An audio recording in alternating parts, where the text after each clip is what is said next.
이 소녀는 매일 5km를 뛰어서 학교에 갑니다. 게다가 그의 집은 매우 낡았습니다. 매일 집안일을 하면서 휠체어를 탄 할머니도 돌봐야 합니다. 돈을 아끼기 위해 수도꼭지를 살짝 틀어놓고 물통에 물을 받아서 사용합니다. 그렇게 하면 물도 쓰고 수도 계량기는 움직이지 않습니다. 이렇게 어려운 환경에도 불구하고 그의 부모는 다른 사람의 도움을 단호히 거절합니다. 이 때문에 두 사람은 마 씨의 자존심이 너무 강하다고 생각하며 사실 그들의 가족이 매우 부유하다는 것을 알지 못합니다. 마 씨의 아내가 수입 커피와 고급 식가를 대접하는 것을 보고 그들은 놀랍니다. 알고 보니 가족이 너무 부유해서 마 씨의 큰아들은 망나니로 자랐습니다. 그래서 그는 둘째 아들인 진호를 엄격하게 키워 자신의 재산을 물려주기로 결심했습니다. 큰아들처럼 사치스러운 생활에 빠지지 않도록 마 씨 부부는 자신의 부를 숨기기로 결정했습니다. 그들은 마 씨가 자란 허름한 동네로 이사하고 일부러 남루한 옷을 입고 가난한 사람인 척했습니다. 그리고 마 씨의 방 옷장 뒤에 비밀 기지를 만들어 진호의 생활을 항상 감시했습니다. 뿐만 아니라 마 씨는 각 분야의 최고 인물들을 초대하여 진호를 위한 맞춤형 교육 계획을 세웠습니다. 진호 주변의 모든 사람들은 마 씨가 고용한 배우였습니다. 심지어 그는 거액을 들여 유명 교육 전문가인 이 씨를 진호의 할머니 역할로 고용했습니다. 그는 어려운 생활의 아들을 어릴 때부터 자립심 있게 하고 좋은 품성을 기르는 데 도움이 되기를 바랐습니다. 아마도 그들의 연기가 너무 완벽해서 진호는 그것을 완전히 믿었습니다. 할머니의 약값을 아끼기 위해 집에서 학교까지 거리가 멀었지만 매일 뛰어다녔습니다. 친구들이 아버지의 고급차를 타고 등교하는 모습을 보면서 뛰어서 학교에 가는 자신의 처지가 너무 서러웠습니다. 마 씨는 마음이 아팠지만 꼭 참아야 했습니다. 5년 동안 모두의 그네 없는 노력 끝에 진호는 놀랍도록 변했습니다. 1단계 계획이 완료되자 마 씨는 모두에게 큰 상을 주었습니다. 다음은 2단계 계획으로 진호의 재정 관리 능력을 길러 돈을 관리하고 통제하는 법을 배우도록 해야 했습니다. 그래서 마 씨는 진호에게 잘 상자를 주면서 집에 있는 모든 돈이라고 말했습니다. 이제부터 진호가 가족의 모든 지출을 담당하게 되었습니다. 매우 중요한 임무를 맡은 진호는 꼼꼼하게 계산하기 시작했습니다. 그는 온 가족을 위해 아침 일찍 시장에 가서 식재료를 샀습니다. 그렇게 하면 더 저렴했기 때문입니다. 진호는 아버지에게 새 신발을 써드리기 위해 돈을 아끼고 싶었습니다. 모두가 감동했지만 놀랍게도 시장의 노점상은 외국인이었습니다. 알고 보니 이 사람도 마 씨가 아들의 영어회화 실력 향상을 위해 준비한 것이었습니다. 뿐만 아니라 시장의 다른 상인들도 모두 마 씨가 고용한 배우였습니다. 그들은 진호가 물건을 사면서 계산하는 법을 배우도록 도왔습니다. 모든 과정을 거쳐 진호는 마침내 식료품을 사서 집으로 돌아왔습니다. 어머니는 아들이 몰래 상자 하나를 더 들고 있는 것을 보고 아버지에게 신발을 사온 줄 알고 기뻐했습니다. 그러나 진호는 태블릿 PC를 샀고 화장실에 간다는 핑계로 몰래 게임을 했습니다. 그리고 비닐봉지에 싸서 변기 물탱크에 숨겼습니다. 실망스러웠지만 그들은 진호의 행동을 드러내지 않았습니다. 태블릿 PC는 7일 이내에 반품할 수 있었기 때문입니다. 그들은 진호가 7일 동안 무료로 게임을 한 후 반품할 것이라고 예상했습니다. 예상대로 7일째 되는 날 진호는 태블릿을 가지고 반품하러 갔습니다. 그러나 가게 주인은 마 씨가 고용한 사람이 아니었기 때문에 태블릿이 물에 젖었다는 이유로 반품을 거부했습니다. 진호는 크게 당황했습니다. 집에 있는 모든 돈을 태블릿을 사는데 써버렸기 때문입니다. 이제 반품할 수 없다면 가족들은 무엇을 먹고 살아야 할까요? 게다가 그날 밤 이 씨는 일부러 피를 토하는 척 연기했습니다. 진호는 너무 두려웠습니다. 모든 돈을 써버려서 할머니 약을 살 돈이 없었기 때문입니다. 그는 몹시 후회했습니다.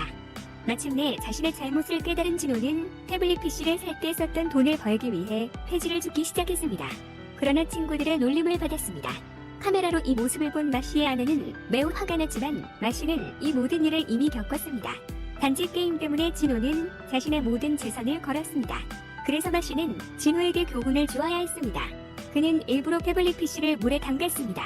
이 구멍은 진호가 스스로 판 것이므로 스스로 메워야 했습니다. 그래야 다음에 더 큰 구멍에 빠지지 않을 것입니다.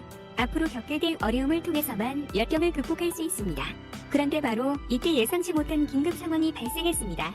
진호는 폐지를 팔기 위해 슈퍼마켓에 갔다가 계산대가 열려있는 것을 발견했습니다. 그 안에는 많은 돈이 있었습니다. 주위를 두리번거리다가 금고에 손을 뻗었습니다. 카메라 앞에서 모두가 숨죽이고 진호의 인성을 시험하는 순간을 지켜보았습니다. 다행히 진호는 금고를 닫고 주인에게 알려주었습니다. 모두가 매우 기뻐했습니다. 진호는 시험을 통과했습니다. 어려운 상황에서도 실수를 저지르지 않았습니다. 모두의 노력이 헛되지 않았습니다. 그날 밤과 후 진호는 평소처럼 폐지를 줍고 있었는데 한 남자가 다가와 말을 걸었습니다. 그는 진호의 폐지를 모두 사고 싶어 했습니다. 진호는 생각할 겨를도 없이 기뻐하며 그를 따라갔습니다. 남자는 먼저 진호에게 푸짐한 식사를 대접한 후 흰머리의 남자에게 데려갔습니다. 그 남자는 돈 뭉치를 주고 진호의 폐지를 샀습니다. 단 조건은 진호가 깨끗이 씻어야 한다는 것이었습니다. 진호는 아무 의심 없이 그대로 따랐습니다. 불길한 예감이 든 마씨의 사람들은 갑자기 들이닥쳐 아무 말 없이 서양인을 폭행했습니다. 그때 마씨는 흰머리 남자가 자신의 큰아들 대준이라는 것을 알아차렸습니다. 동생의 상황이 안타까워 대준은 동생에게 맛있는 음식을 사주고 깨끗이 씻겨준 것뿐이었습니다. 그 후 진호가 돈을 모두 써서 태블릿 PC를 사고 몰래 폐지를 준 일이 밝혀졌습니다. 진호는 아버지에게 자신의 잘못을 솔직하게 고백했습니다. 마씨는 아들을 탓하지 않았습니다.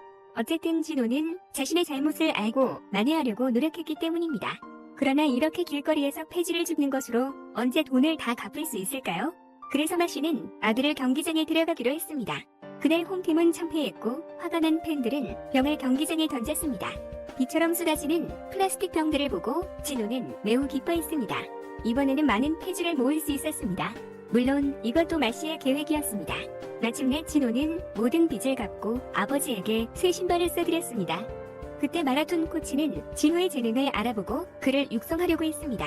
아들이 열정에 가득 찬 모습을 보고 마씨는 어쩔 수 없이 동의하는 척했습니다. 그러나 진호가 정말 육상 선수가 된다면 누가 그 업을 물려받을까요? 그래서 마씨는 아들이 잠든 사이에 다리에 마취제를 발랐습니다. 다음날 진호의 왼쪽 다리는 감각이 없어졌습니다. 부부는 급히 아들을 병원으로 데려갔습니다. 물론 이곳 의사도 마씨가 고용한 배우였습니다. 진호는 다리에 병이 있어 운동선수가 될 수 없다는 진단을 받았습니다. 마음은 아팠지만 진호는 긍정적이었습니다. 마씨는 아들에게 어려움과 시련에 용감하게 맞서라고 격려하며 달리기를 잊게 하려고 자전거를 사주었습니다. 그런데 얼마 지나지 않아 아들의 자전거 뒷좌석에 피피라는 여자아이가 타게 되었습니다. 두 사람은 어릴 때부터 함께 자랐습니다. 마씨 부부는 진호가 일찍 사랑에 빠져 학업을 그르칠까봐 매우 걱정했습니다.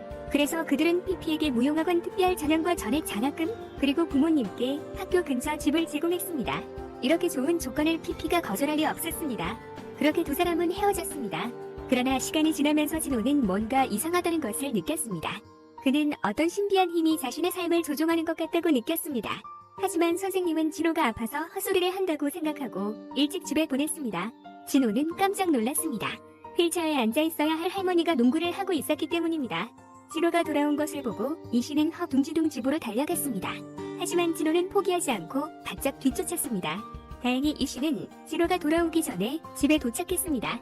그리고 다리가 마비되었는데 어떻게 나갈 수 있냐며 거짓말을 했습니다. 그러나 모든 것을 직접 목격한 진호가 믿을 리 없었습니다. 어쩔 수 없이 마씨는 이씨의 연기를 일찍 끝내고 아들에게 어젯밤 할머니가 갑자기 병으로 돌아가셨다고 말했습니다. 진호는 슬픔에 잠겨 펑펑 울었습니다. 변호사는 할머니의 유언을 읽으며 손자가 칭어대에 합격하기를 바란다고 전했습니다. 할머니는 돌아가셨지만 진호는 여전히 뭔가 이상하다고 느꼈습니다. 그날 학교에 가던 진호는 어머니가 함청년과 함께 별장에 들어가는 것을 목격했다는 제보를 받았습니다. 진호는 망설이지 않고 그곳으로 달려갔습니다. 그 별장은 마씨의 집이었고 흰머리의 청년은 사실 대준이었습니다. 진호가 별장 앞에 도착했을 때 다행히 마씨의 부하가 제때 보고해서 두 사람은 재빨리 하인인 척했습니다. 진짜 하인은 주인 부부인 척했고 대준은 당연히 일이 벌어지지 않도록 위층에 갇혔습니다. 그러나 진호는 그 별장이 점점 낯익게 느껴졌습니다. 어쨌든 어렸을 때 몇 년 동안 그곳에서 살았습니다. 바로 그때 큰아들도 그들 쪽으로 달려오고 있었습니다. 마씨는 진실이 밝혀질까봐 초초해서 진호를 수영장에 밀어넣었습니다. 다행히 진호는 더 이상 의심하지 않았습니다. 아마도 큰 별장의 자극을 받았는지 진호는 공부해서 대학에 가서 운명을 바꾸겠다고 결심했습니다. 그렇게 진호의 성적은 눈구릴 만큼 향상되었습니다. 어느덧 수능 날이 다가왔습니다. 마지막 시험이 끝나고 마씨와 아내는 밖에서 기다렸지만 시험장 문이 닫힐 때까지 아들은 나타나지 않았습니다. 남은 것은 가방뿐이었고 그 안에는 진호가 납치된 사진이 있었습니다. 사진 속 빛과 배경을 통해 그들은 진호의 위치를 알아냈습니다. 마씨는 모든 사람을 동원해 진호를 찾아 나섰지만 자신이 진호의 함정에 빠졌다는 것을 알지 못했습니다. 사실 마씨와 함께 수영장에 빠졌을 때 진호는 자신이 이 별장에서 살았던 기억을 떠올렸습니다. 그래서 그는 몰래 집안 곳곳을 조사했습니다. 부모님 침실에 있는 엘리베이터를 발견했을 뿐만 아니라 항상 자신을 감시하는 사람들의 존재도 알아차렸습니다. 그래서 진호는 부모님의 눈과 기억을 하는 사람이 누구인지 알아보기 위해 여기저기 돌아다녔습니다. 그는 곧 이 가게 주인이 아버지 사람이 아니라는 것을 알아차리고 기쁜 마음으로 카메라를 샀습니다. 그리고 시험 당일 그는 시험을 보지 않고 먼 곳으로 가서 납치된 척했습니다. 부모님이 이 사진을 보면 분명 모든 사람을 동원해서 자신을 찾을 것입니다. 그 틈을 타 그는 엘리베이터를 타고 비밀방으로 가서 조사했습니다. 최첨단 장비가 가득한 사무실과 곳곳에 설치된 감시 카메라 시스템, 그리고 벽에는 자신에 대한 분석 자료가 붙어 있었습니다. 진호는 지난 몇 년 동안 이런 계획 속에서 살았다는 사실에 충격을 받았습니다. 부모님은 자신의 운동선수라는 꿈을 빼앗고 PP와 헤어지게 만들었습니다. 심지어 주변 사람들 모두 아버지가 준비한 사람들이었고 사랑하는 할머니조차 아버지가 고용한 배우였습니다. 이 씨는 진호에게 사과했지만 진호의 마음은 이미 차가워졌습니다. 그때 마씨 부부가 돌아왔습니다. 더 이상 숨길 수 없다는 것을 알고 마씨는 진호에게 자신의 진짜 재산에 대해 이야기했습니다. 그는 진호가 명문대에 진학해서 졸업 후 가업을 물려받도록 하기 위해 그를 훈련시켰습니다. 하지만 진호는 조금도 기뻐하지 않았습니다. 그는 단지 자신의 삶을 살고 싶은 곳으로 가고 싶었습니다. 화가 난 마씨는 아들을 나무랐습니다. 부모는 아들이 최고의 교육을 받고 완벽한 사람으로 성장하기를 바라는 마음에서 그렇게 했다고 말했습니다. 역경 속에서 단련되어야 진정한 남자가 될 수 있다고 말했습니다. 아들을 사랑하기 때문에 그렇게 했다고 말했습니다. 하지만 마씨가 아무리 말해도 진호는 무관심했습니다. 어머니는 두려운 마음에 아들을 껴안았습니다. 진호는 앞으로의 길은 스스로 가겠다고 위로했습니다. 그리고 밝은 빛을 향해 달려갔습니다. 마씨 부부는 자신의 잘못을 깨닫고 아들을 무조건 지지하기로 했습니다.